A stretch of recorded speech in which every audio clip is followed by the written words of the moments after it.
Welcome to our April 16th meeting of the Hampton Roads Bud Metheny SABR Chapter meeting. We are lucky to have Ken Clawson with us tonight, and Ken is going to be presenting a history of spring training down in the Tampa area. Ken is a member of our Tampa chapter, Tampa Bay Roush-Lopez SABR Chapter. And so with that, I will turn it over to Ken. Thank you. Good evening. I'll give you a little slideshow here. If it pops up, where'd it go?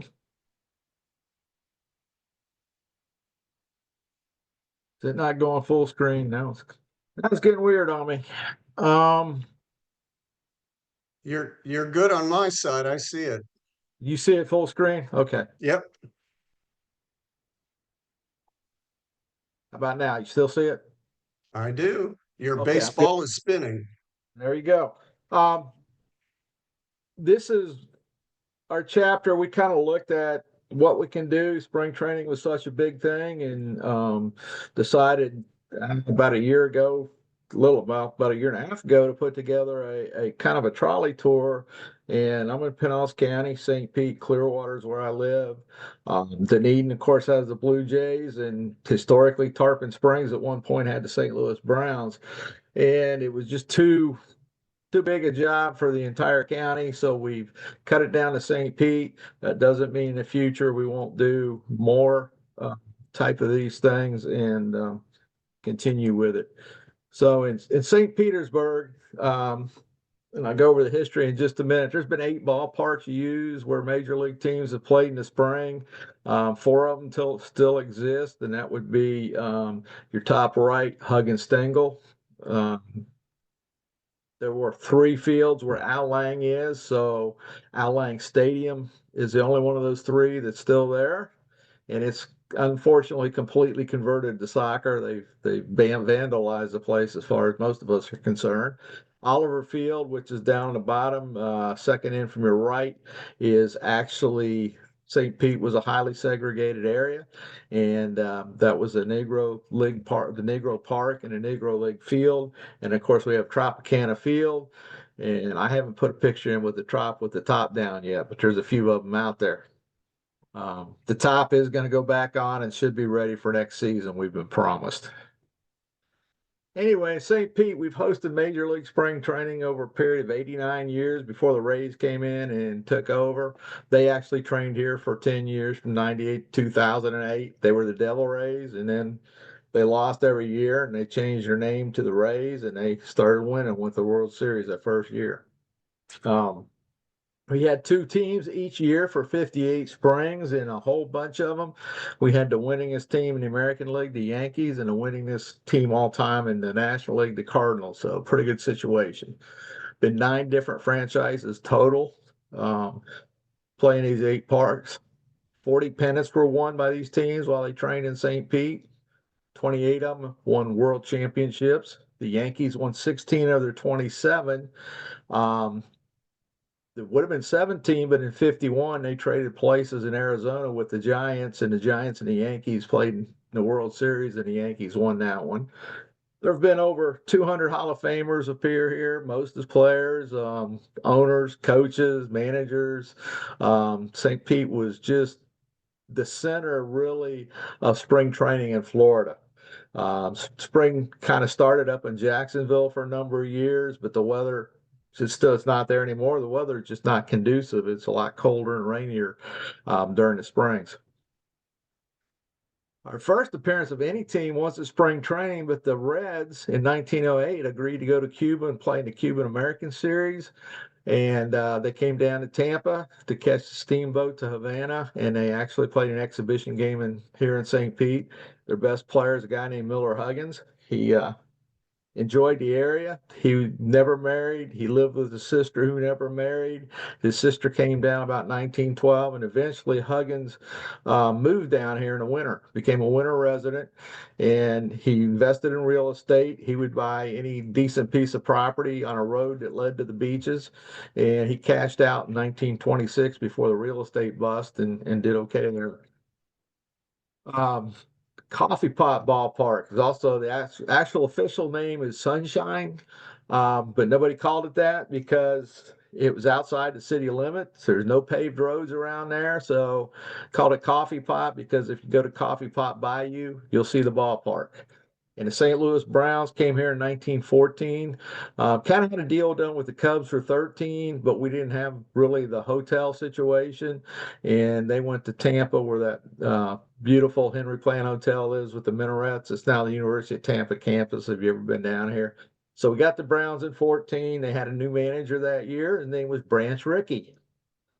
And then there was a financial dispute. The Browns leave, and at Coffee Pot from 15 to 18, we have the Philadelphia Phillies. This area here is where the Coffee Pot Park was. We've just found it. That dot, it's a little bit above that. It's in a very expensive residential neighborhood nowadays. The park was lent by the owner for free for a period of 6 years. And after that, he ended up developing that area. There's a picture of it there. You can see the bayou in the background up top. And this would have been from 1915. This is actually the Phillies. That's the 1914. Should have been the Browns there. Um, this is what it looks like. They built the stands, and if you look to your far right, you actually see that covered area. And I had a discussion with the Museum of History about this the other day. That is actually the colored section. Why there's a open grandstand in between, we don't know. Maybe it's to get those white customers to buy the more expensive ticket. Why that colored area would actually have covering. The only thing we can figure is that most of the workers that built that park were colored, and they probably had material and built that, probably on their own time and their own dime. So Ricky's here in 1914, and he builds not a ballpark, he builds a complex, a modern day complex. And you don't see him get a lot of credit for this in St. Pete. He gets it for Dodgertown and all the stuff that was there. But he put batting cages. That was kind of unique. People told him to patent the thing. Um, Pitching mounds where he had that string system where you try to throw between the strings. When he got to Dodgertown, that was a big rage with writers and things like that. He had sliding pits. Said beach sand was the best surface to slide on. He actually had 90-foot running lanes, two of them. So, and his pitchers can practice pickoffs, and his runners can practice getting jumps and that type of stuff. In 15, the Phillies fired their manager, Red Dune, in 14, and they hired their backup catcher, Pat Moran. They gave him a 1-year contract. Moran died young, was a serious drinker, so to speak, but there's no evidence of him being anything but truly focused on baseball. He was excellent with pitchers. And the Phillies, who hadn't won anything since 1885, win the National League pennant in 1915, his first year. He gets a 3-year contract. He comes in second the next 2 years and came in fourth, and he didn't renew his contract. So the Reds, Christy Mathewson can't come back from World War I. The Reds pick him up, and guess what? He wins the 1919 World Series. This is Ricky's batting cages. He actually, at the end of spring, he took those to St. Louis with him so that whatever could be moved. So they didn't come back. So Moran had to build a different cage. And I hear this is not in the actual ballpark. I hear Moran built it out in left field, but I don't have any pictures of it. Those three guys are Hall of Famers. The guy on the left is a rookie shortstop that was a sensation named Davy Bancroft. And the guy on the right is Epa Rixey. Rixey was not that great a pitcher when he was with the Phillies. He was still young, but he gives Moran a lot of credit for developing him into the Hall of Famer. The Phillies practiced twice a day when they were here. In the first 3 years, they lost like a day and a half of practice. The year before they came here in 1914, they spent 4 days in Wilmington and they only got 1 day of practice in. So they missed 3 days out of four. So they went twice a day, and you can see a big picnic basket. They had picnic lunch delivered between practices, and there they are sitting in the stands eating lunch. On the left is Gavy Cravath in 1915. He set at what then was the modern day home run record of 24, not to be exceeded until a few years later when that guy named Babe came by. Guy in the middle is Grover Alexander, and his most sensational 3 years of his Hall of Fame career happened to 3 years they trained in St. Pete. He won 30 games or more each year for a total of 94. In 19, I want to say 17, I can't remember, 16 or 17, 115, he actually threw in one season 16 shutouts. Now, last year in Major League Baseball, nobody threw 16 complete games. The leaders threw two, and shutouts, the leaders threw one. So, in addition to Joe DiMaggio's 56-game hitting streak, who he trained in St. Pete 41, this one will probably never be broken at 16 shutouts. And then the third Hall of Fame pitcher was here toward the end of 1917, 18. That's Chief Bender. Moran used 7 pitchers in all of 1917.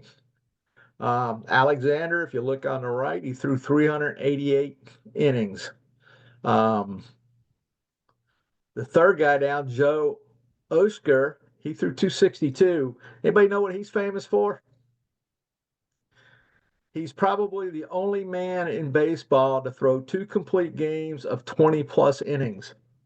He threw a 20 inning game with the Phillies, and right after he left the Phillies, I believe 1920, he threw a complete 26 inning game, which at that time was the longest ever played in baseball for the Braves.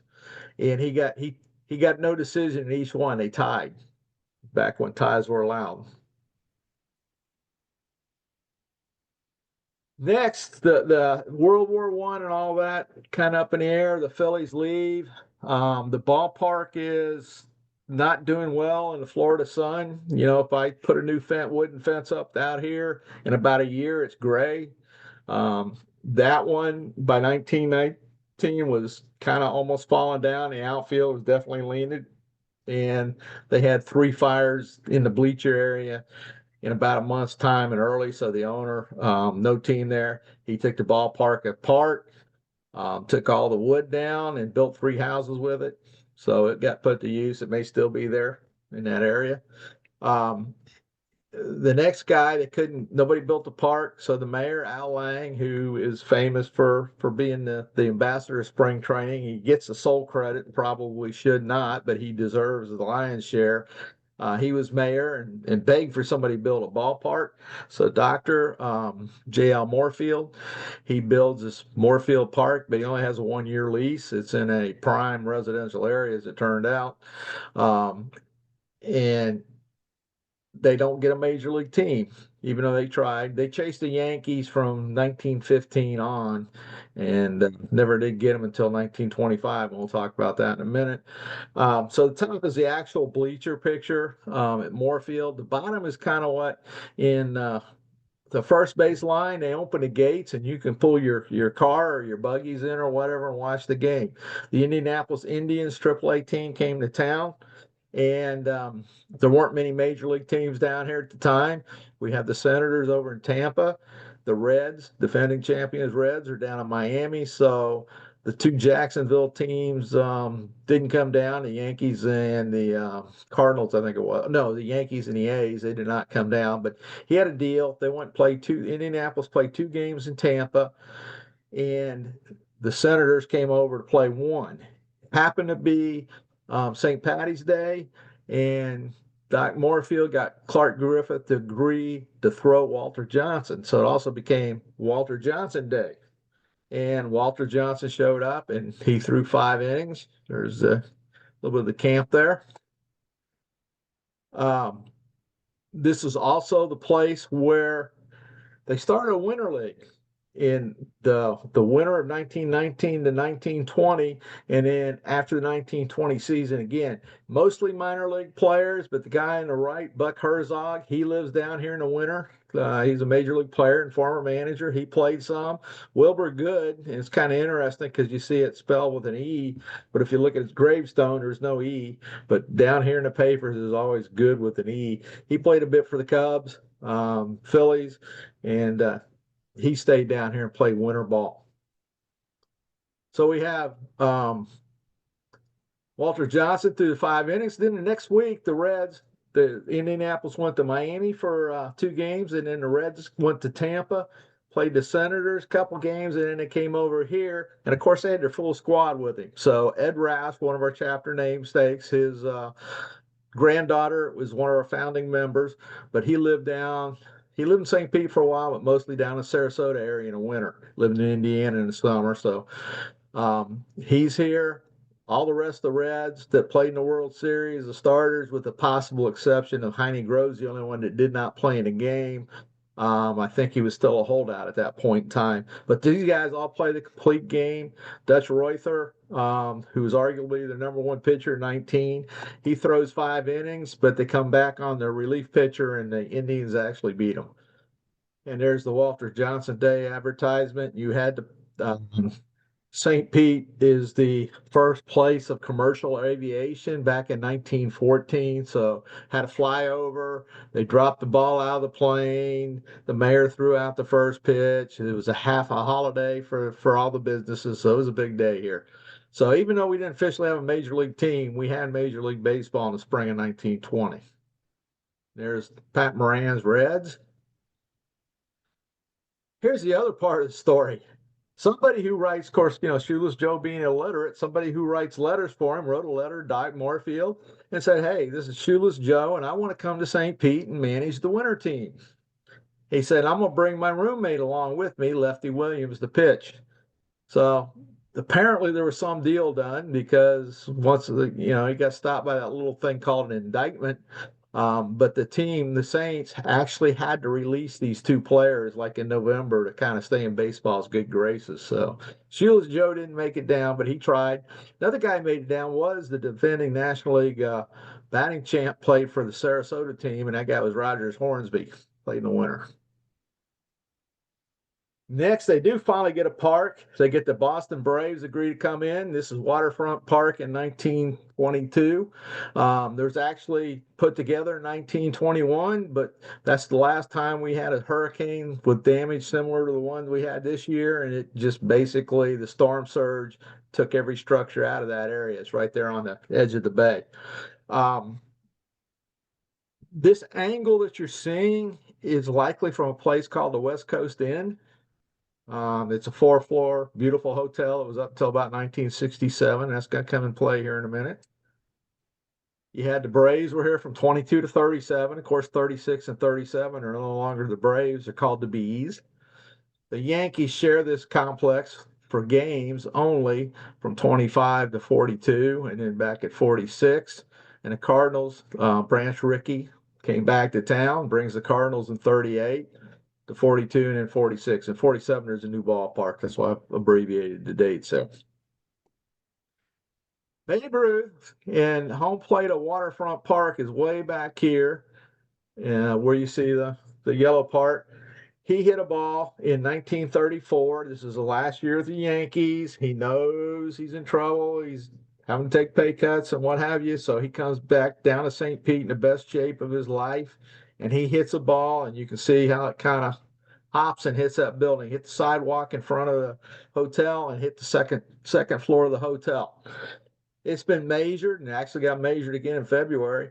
But it hit the sidewalk between 610 and 612 feet. So they put 611 there.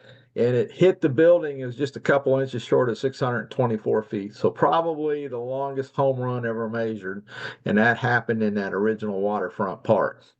The park you're looking at now is what I call the first Al Lang. There's Al Lang Field, which is that was built in 1947 and opened. And then there's Al Lang Stadium, which was the next park. So there's 2 Al Langs in our history. The parking lot's still the parking lot. Just behind the parking lot, that road was actually the train. It went out. It was a railroad pier that went a half mile out into the water.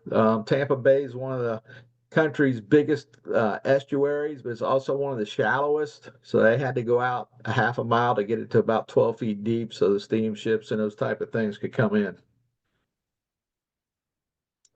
And there's another shot from the hotel. So that's where Ruth hit it.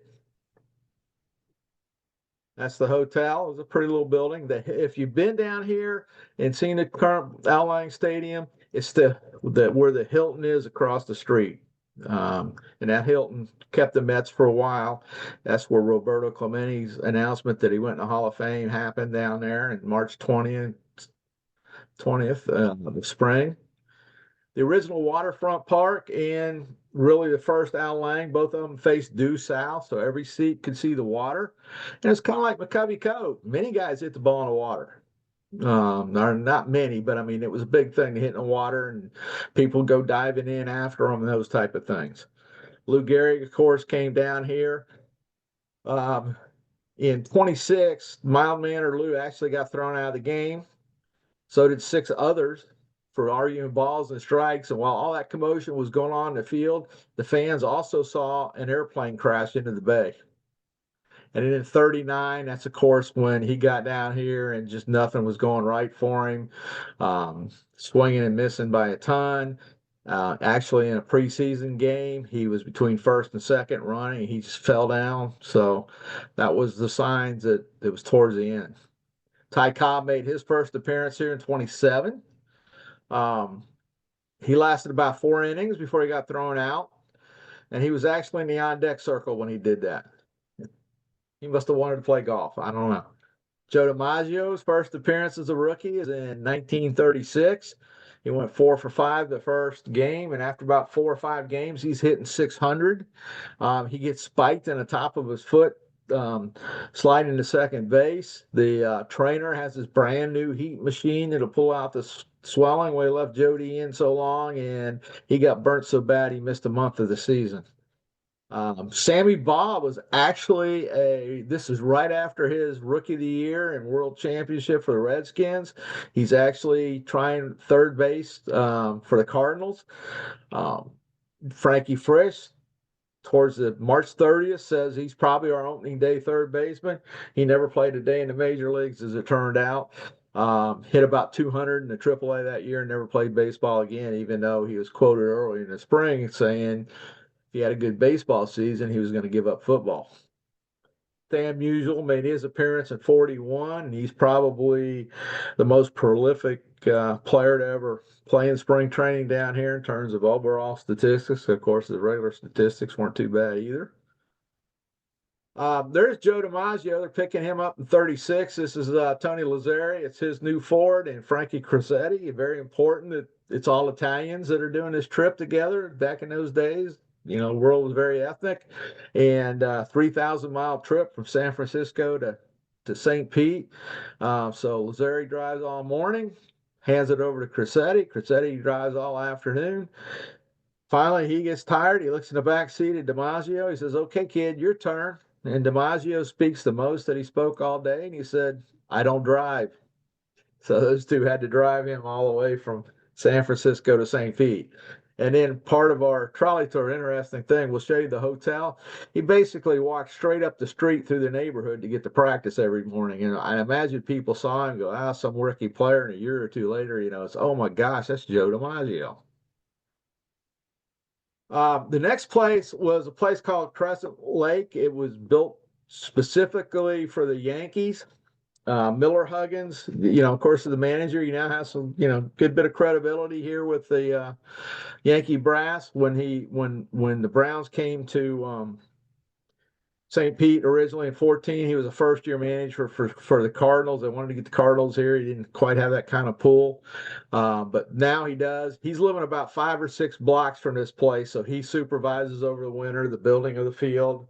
And the Yankees occupy it from 25 till 61, and then the Mets pull in. And then since the Mets left in 87, usually the teams that are playing at the stadium, which is probably a little over a mile away, the guys that aren't playing that day and that kind of stuff, they'll work out there for it. So this property is still standing. And again, many teams have been there over the years. The Giants at 51, a little bit of story I'll get to. This is kind of the opening, 1925. If you see, there's no fences out there. There probably weren't any fences till at least 1939. And there may have been some B games and things played there, but there were no actual games played where you charged admission until the Winter League, the Winter Instructional League in 1961. The Reds were using that field, and they didn't want to go down and share the stadium, so they played there. Probably cost you 50 cents to go watch the game. They had some major leaguers. They had catcher Johnny Edwards, young guy. Jim Maloney, the pitcher, was working. Art Shamsky, the recently departed Tommy Helms. And they had kind of this utility guy they parked at third base named Pete Rose. So you could go by in the mornings, early afternoon, whenever they played those games, and see a number of players for the Reds that became famous as years went on. That's the aerial view, and you'll see at the bottom right, you'll see the water, the Crescent Lake. It's a long way out there if you hit it to right. That used to be kind of a light area in the corner right field. That was a second infield that major league team used. In the corner left field, there used to be a softball field for the public. Babe Ruth was famous for hitting home runs into the water. Mickey Mantle did several times. Dave Kingman did. There was some young rookie player for the Yankees that hit a few, but he never ever played in the majors, so he must not have been able to hit a curveball. There's the Babe, and you can see no fences. People are standing up on the berm. That berm's still there.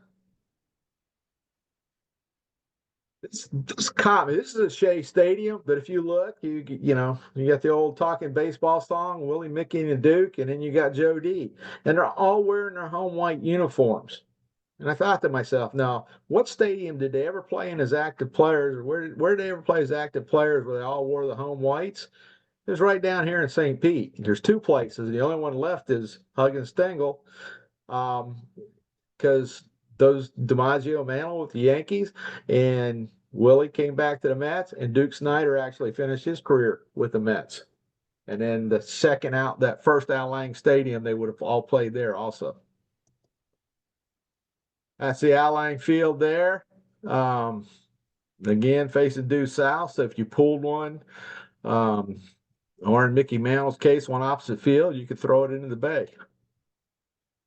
Giants were there in 51. That's that's Sam Jethro, the Braves, is training in Bradenton. He came up in 1915, so he's the actual first Negro player to play there. The Giants in 51 is the first home team to bring Negro players. They brought 4. They brought Monty Irvin, Hank Thompson, both starters, backup catcher, Ray Noble, and they brought a shortstop who had been a Negro League star named Artie Wilson. One of the fellows here was told, I've kind of been researching some of this, where these players stay before integration. Somebody in Giants management said, find housing for 8 of these guys, and they only brought 4. There was kind of Frank Robinson noticed a few years later, it was kind of a quota system in Major League Baseball, no more than 4 African Americans on the squad. In fact, when Willie Mays was being called up, Stoneham said, you got to get rid of one. He told DeRocher, you got to get rid of one of your African Americans. So even though Artie Wilson was a far better backup infielder than the 2 old guys he had there, they were white. He was not, and he never played in the major leagues again. Now that the averages from the Negro leagues are added in, Artie Wilson had a career average of 366, didn't have enough at bats, but that's the same as what Ty Cobb had. So pretty interesting story there. Again, the Yankees are there all the way up till 61. The Mets go to 75, the Cardinals go to 75, and then we got another ballpark coming in. And again, those guys played there. Musial hit 312, 398, 504, 19 homers, 95 RBIs, and 47. And he got offered the same contract. Can you imagine a guy doing that today and getting the same amount of money offered to him? And at the end of the day, he took it. But he had appendicitis, was hitting well below 200 the first 2 months before they got everything taken care of. That was it. I talked about Sam Jethro and the Giants, Willie Mays, and the guy that was be his mentor and roommate, another Hall of Famer, Ray Dandridge, were not allowed to come to St. Pete that year. So we missed Mantle's rookie year. He was in Arizona when they traded, and we missed Mays' rookie year here. Jackie Robinson didn't get here until 52, even though the Dodgers are on the other side of the state. Communications guy. Huh? So, and they called that the Jim Crow John. Right. But anyway, Actually, the Dodgers wanted to barnstorm up here after the Cardinals and the Yankees left in 49, and St. Pete said no. So in 52, the Cardinals and Dodgers and the Braves meet up in Miami. And they start barnstorming up. They take the train to Tampa. They come to St. Pete. They go to two places in Alabama, two in Tennessee. They go to Lynchburg, and then they end up in Richmond. And there's three. There's Robinson, Roy Campanella, and Joe Black for the Dodgers. Newcomb's still in the Army. And then you got Sam Jethro, Billy Bruton, and George Crow for the Braves. There's six of them. And St. Pete is the last place that these guys get off the train to sleep until they get to Richmond. So they slept on the train the whole time. And the Dodgers did this to them every year for several years, going to Texas and all those kind of places where, the discrimination was heavy, and they were still kind of the same kind of hardship they had in the Negro Leagues. The Braves in 53 are playing the Yankees, and about a half mile away at the Vinoy Hotel, the National League owners are having a meeting. So the Boston Braves start off against the Yankees, and by about the middle of the sixth inning, they've become the Milwaukee Braves, as the owners have approved their shift to Milwaukee that year. The first Negro players show up for the Yankees is Elston Howard. For the Cardinals, Tom Alston. Both of those in 54. Hank Aaron makes his first appearance here in 54. He had like 13 home runs down in here in limited games, so he really liked the place. Guys, remember Don Larson throwing a perfect game? His next start was in spring training in 57. He didn't win it. He lost it. It was a close one. He only lost 20-6. And that was the magic of Larson that Stengel put up with. He was either incredible or he was horrible because possibly the drinking issue. Of course, Bob Gibson's maybe the number one pitcher in spring training down here. He won like a total of 25 games and saved another 3 or 4 over the years. I talked about the McCovey Cove in the Bay. Mantle in 56, one of his great years. He hit one left-handed that hit the road right in front of the water and bounced in. And then he came up right-handed and hit one way in. Fat Musial said that's the farthest above his head he ever saw a ball get hit. He only hit 2 home runs in spring that year. So the Mantle and Maris, the M&M boys in 61, they hit a total of 1 home run in spring training. They saved it all for the regular season. DiMaggio was here in, I don't know why I got 63 there. I got to change that. That's wrong. He was here in 61 to help out as a coach, but his ex-wife wasn't doing so well, so he brought her down. So the biggest attraction at spring training that year was people staring to see Marilyn Monroe in the press box. And, of course, Joan Payson, she had been a minority owner in the Giants before they moved to San Francisco, so she got the Mets. Because Branch Rickey tried to form that Continental League, so they wouldn't give him the expansion team. They gave it to Payson, and she brought Willie Mays back, and he hit 3 home runs in 5 games down here in 73 towards the end.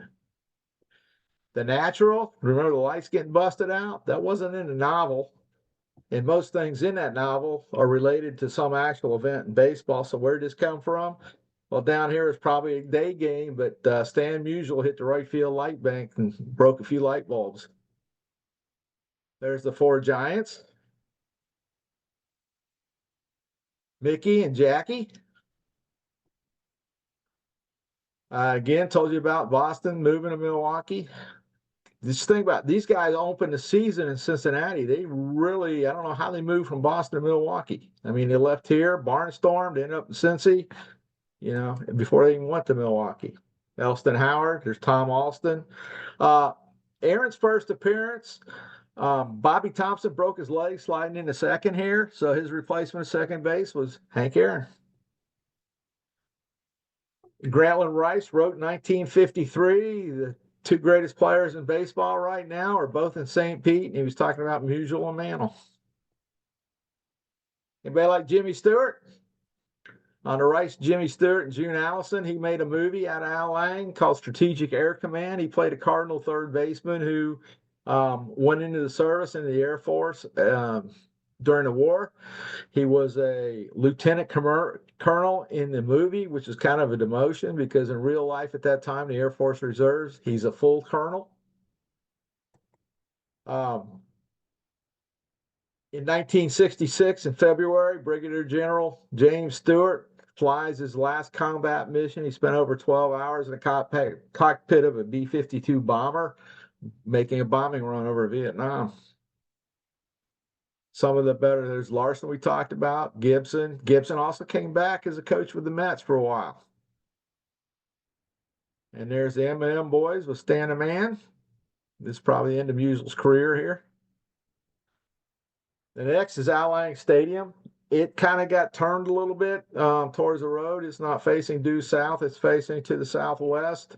And you got the Mets and the Cardinals were the primary occupants. And then when the Rays came in town, they ran that two-team system out. Both of these teams, the Mets and the Cardinals, actually had like minor league complexes around St. Pete built. The Cardinals got there in 65 and the Mets in 68. The Cardinals had a 4-field complex. The Mets had started with a 4 but ended up with a 5. That still exists. The Orioles were here mostly for games. Dates are a little fuzzy here. It's either 92 to 95 or 93 to 95, depends on what source. And I haven't really dug into the newspapers yet to figure out which. They'd start camp in Sarasota and then come up here when the game started, and they would work out of Huggins Stengel Field. 84, Doc Gooden and Fred McGriff make their first appearances in the same game in a major league uniform. A little bit of changing the guard. 96, Jeter playing shortstop as a rookie for the Yankees. Ozzie Smith in his last year for the Cardinals. I once witnessed Coach Prime play a minor league game for the Yankees in that stadium, and he tripled. Used to be if you could round the bases in 13 seconds, you were darn fast. Well, he hit third base in 8.88 on my watch. He was unbelievable. The Rays opened their first spring training game against Florida State. Florida State's first baseman hit third in the order. He went 0 for 2 that day, was a fellow named Kevin Cash, believe it or not. And the guy at the bottom is Tommy Walton, singing vendor. He was like incredible. Just the stuff he'd do. That man sold a lot of hot dogs. And there's Dion and there's Kevin Cash. In 75, they tear down the field. The St. Pete Cardinals minor league team win the Florida State League championship. That final run in Al Lang Field is scored by a Cardinal farmhand. You may have heard of him, not so much for his playing exploits, but his name is Scott Boros, the agent. Oliver Field, this is where the Indianapolis Clowns had training for about the late 50s to mid 60s. The original field would be out where right field is now. Jackie Robinson played there. Jesse Owens played there one year in 1940 when he owned the Toledo Crawfords, and he raced an Aston Martin across the outfield in 1941. So Satchel Paige, All-Stars came here. But in 76, there's a work stoppage. This is not a big field. It's like 293 down the line. But there were more pop-ups than home runs. So the Mets played like 8 games, and the Cardinals played like 5. Has home teams. They played each other, of course, a few of those games. So the Mets, the Cardinals were there, and of course the Indianapolis Clowns. And most Negro League teams have played in Florida for spring, would barnstorm through St. Pete and look for, they play the local teams and look for players. That's how they recruited players. They played the black colleges and they played the local semi-pro teams. There's some local guys that played through that in that ballpark. Ed Charles from the Mets. He wasn't born here, but he grew up here for the most part. This guy here at the top, the Cardinals uniform, is Jim Oliver. That field is named after him. He was old, 35, 36, played in the Negro Leagues. He actually was the first African American to play for the St. Pete Cardinals minor league team in 1955. So he broke that color barrier. The guy in the Dodger uniform just down below him, that's his son, Nate Oliver. And then in between Grant and Nate was George Smith. He was kind of a little bit of a journeyman, played part-time 3 seasons for the Tigers, played full-time second base for the Red Sox in 66. And of course, Dick Williams shows up in 67 and brings Mike Andrews with him.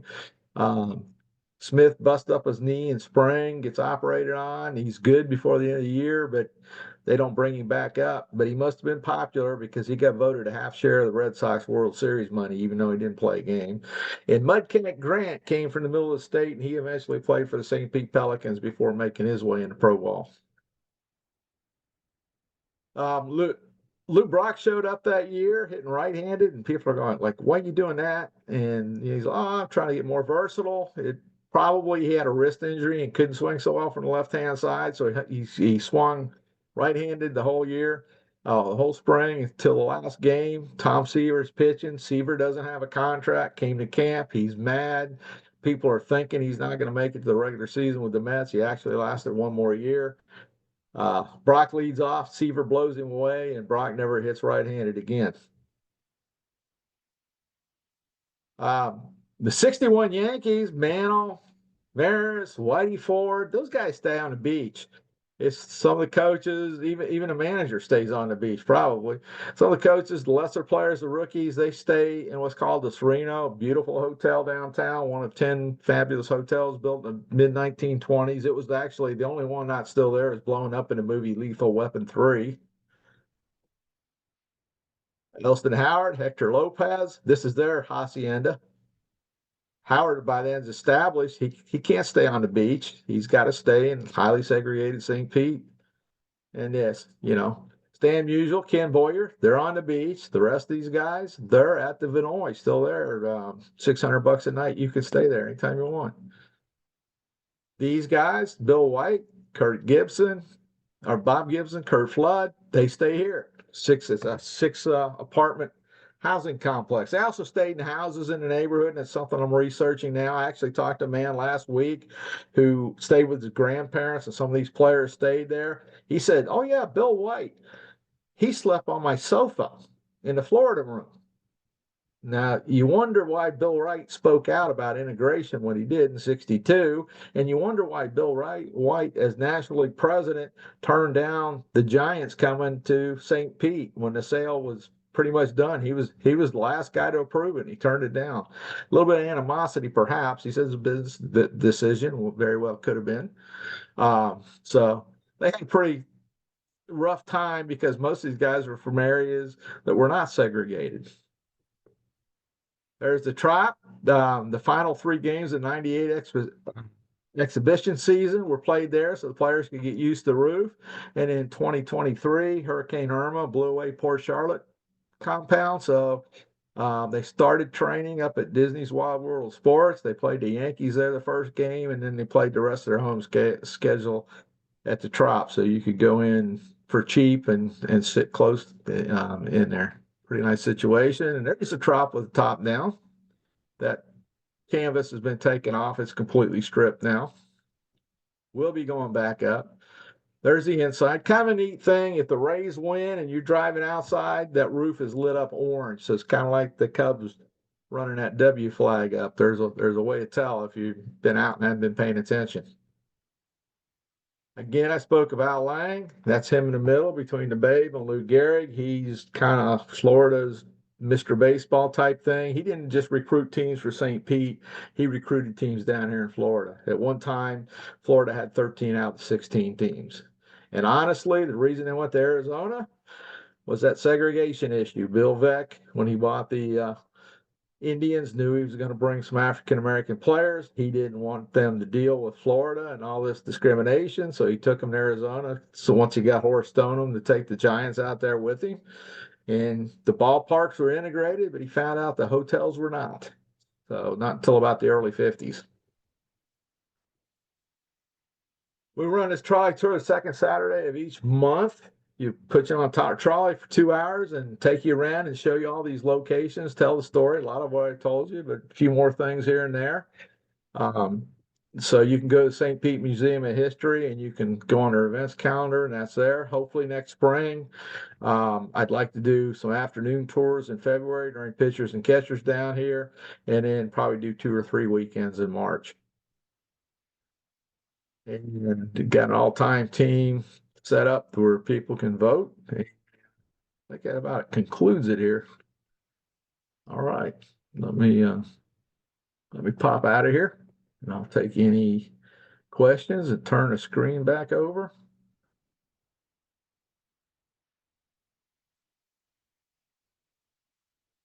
Are you back? All right, I still got the screen.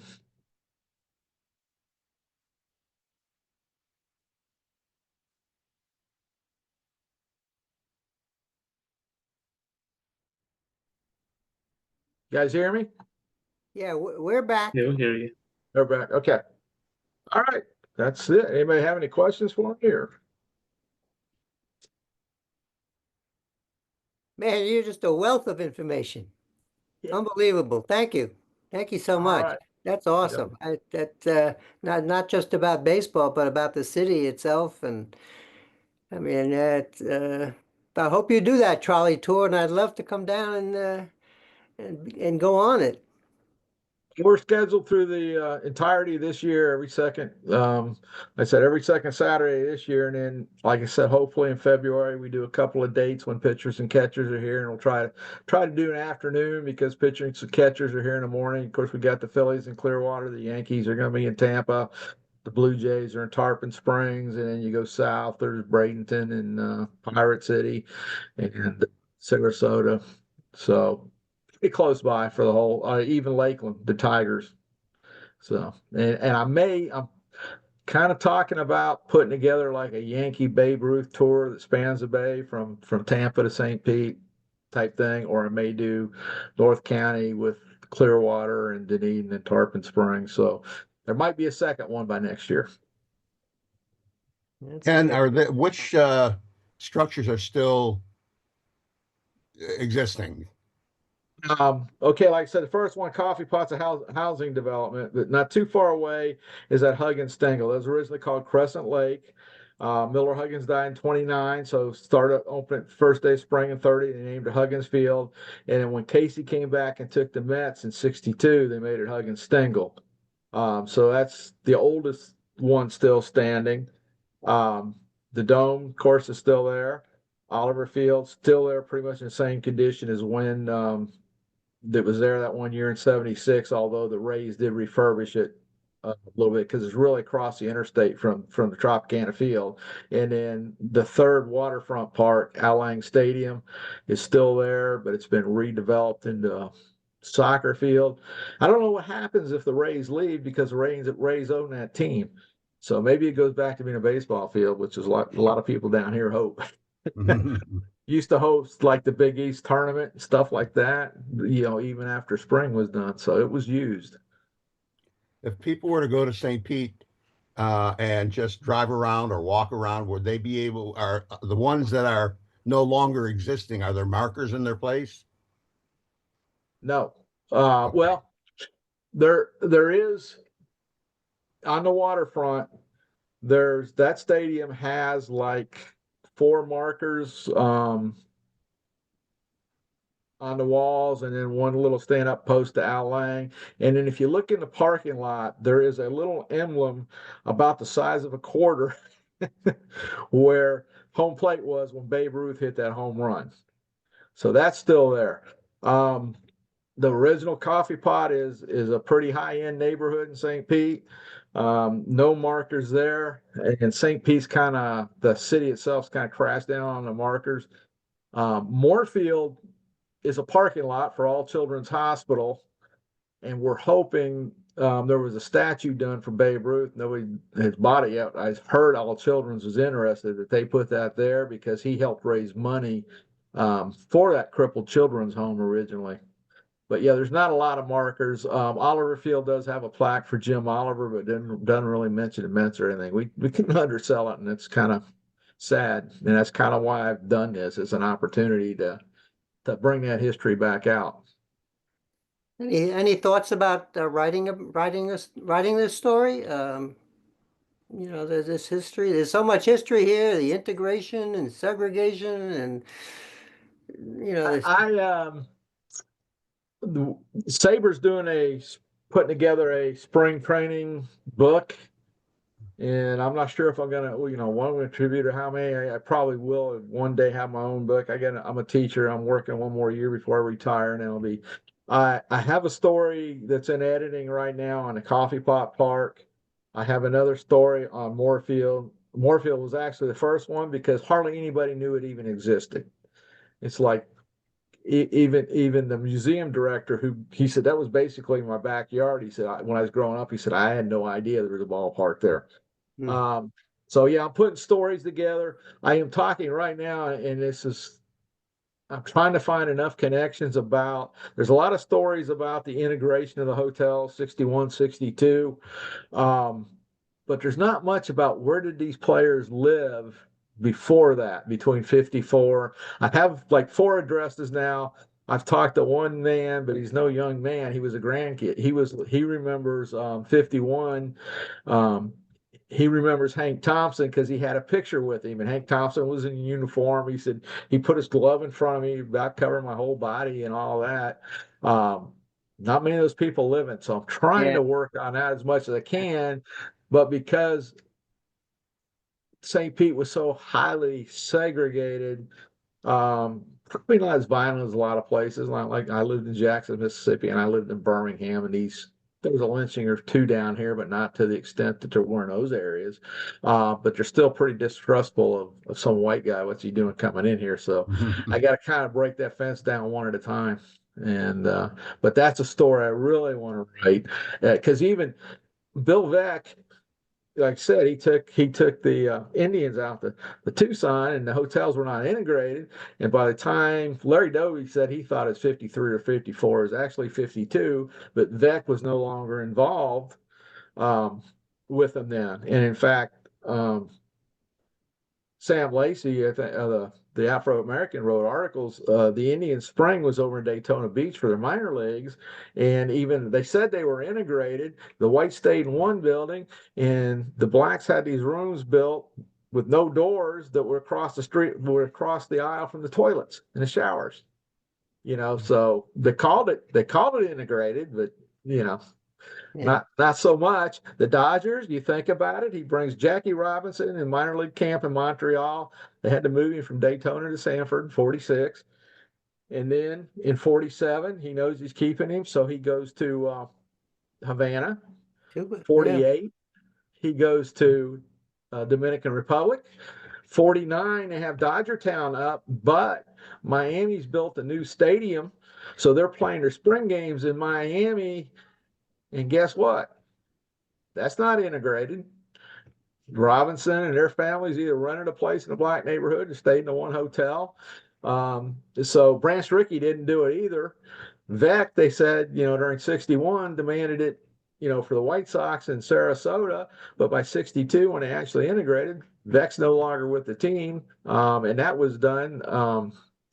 Allen, the owner, he bought a hotel. And kind of the same thing happened with the Cardinals here. Gussie Bush had some friends that owned these 2 hotels, so he took the larger hotel and leased it exclusively for the team. And Musial and Boyer, they came back with their families from the beaches, and that's quite a great story too. Bob Gibson said, that really, they went to the World Series 3 times in 5 years, and Gibson said that was the big thing. He said, we were a close team in the locker room. He said, but when we came out of the locker room, whites went right, blacks went left, and there you go. I mean, the Cardinals were to the extent that worrying about not being able to get a place to eat when they're playing road games, they just took box lunches. Every player stayed on the bus and ate a box lunch. So the Cardinals became a very close squad, and that kind of showed their success in the 60s.